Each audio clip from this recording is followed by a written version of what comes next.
And maybe not everybody has blood clots, but what's too big of a blood clot that you should be worried about and going to see your gynecologist? Hi, I'm your local OBGYN. I love women.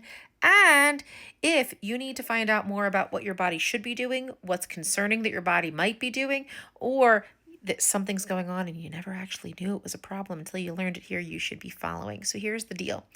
Okay, we know that blood clots are a normal part of how your blood clots in your body when you have a period. But there's like such a thing as too much of something, and especially in the setting of bleeding. You shouldn't be hosing, as we say. You should not be hemorrhaging. And the reality is that I always define period blood clots by food because most of us speak the same language when we are talking food. We all know what the size of like a cherry or a grape is. We all know what the size of an orange is. I've had banana blood clots that people have described. I mean, all the things like baseballs, softballs, whatever. You have a way to describe it.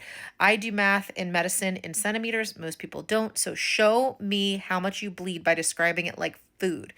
But the reality is that something that is like a very large grape or like a quarter size clot is probably something that should get evaluated either for a bleeding disorder, like your blood is not kind of working the right way and either clotting fast enough so that you're bleeding more, or something structural that's the problem, like a fibroid, or that there's something wrong inside the muscle of the uterus, like adenomyosis, which can cause some pretty wicked bleeding overall that should get worked up.